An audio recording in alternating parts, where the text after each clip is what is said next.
A Maryland father with protected legal status was deported to El Salvador by mistake. The Trump administration acknowledged he was deported because of an administrative error, but it argued it couldn't bring him back because he is now in El Salvador in custody. This marks the administration's first error admission related to its recent deportation flights to El Salvador. Meanwhile, a federal judge in California agreed to delay the government's move to end the temporary protected status program for Venezuelans, set to take effect just next week. The program shields roughly 350,000 Venezuelan migrants from deportation. Let's bring in our immigration and politics reporter, Camilo Montoya-Galvez. Camilo, good to see you today. Let's talk about that mistaken deportation first off. What do we know about that man, and what was the government's reasoning for deporting him in the first place? Hi, Muga. Good morning. We know that Kilmar Abrego Garcia came to the U.S. in 2011 from El Salvador when he was 16, and in 2019, an immigration judge, Mugo, actually granted this man legal protection from deportation.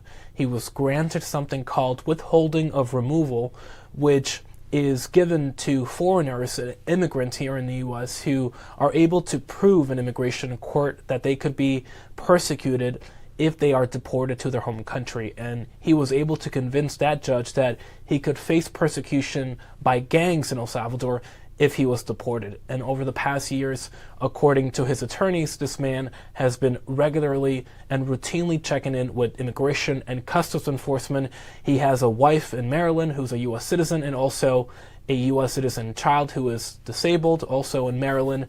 But according to his attorneys, he was detained suddenly by ICE in March, and then ultimately, as we know, deported on March 15 to El Salvador, and also importantly imprisoned at that maximum security prison known as Secot, where the Trump administration has also sent Venezuelan deportees as part of that high-profile operation that is now at the center of a high-stakes legal battle. The lawyers for this man are now requesting that a federal court in Maryland order the Trump administration to order his return, and also to order the U.S. to stop paying Salvadoran officials to detain their client.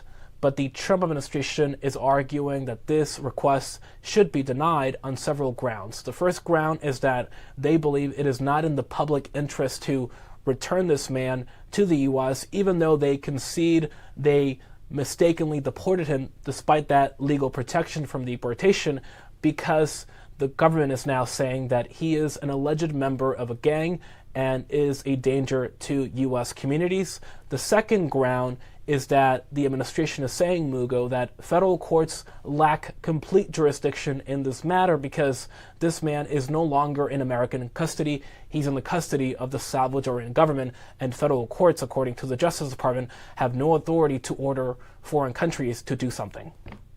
We shall see what happens as that case plays out. Camilo, we want to look at the bigger picture here in terms of those seeking asylum. What is a delay to end the Venezuelan TPS program, or the Temporary Protected Status program? What does that mean for the thousands of people affected? This is a really consequential and important ruling by a federal judge in California. He has now ruled that the Trump administration's move to terminate the legal status of about 350,000 Venezuelan migrants in the U.S. has to be delayed.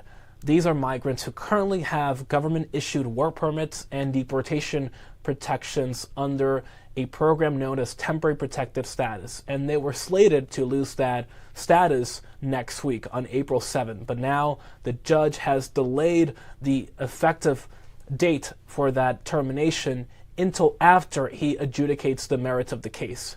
And the lawyers on behalf of TPS holders, the immigrants who are benefiting under this program, are arguing that the administration cited unconstitutional, racially animated, and also biased arguments for arguing to justify this termination.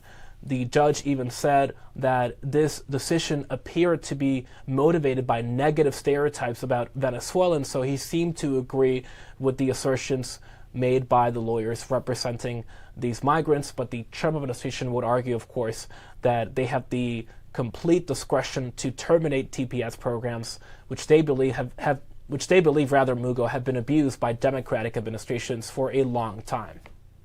Regardless of where you stand on this, always important to remember these are families and people's lives being affected here. CBS News immigration and politics reporter Camilo Montoya-Galvez, thank you so much for your time today and your reporting. Appreciate it.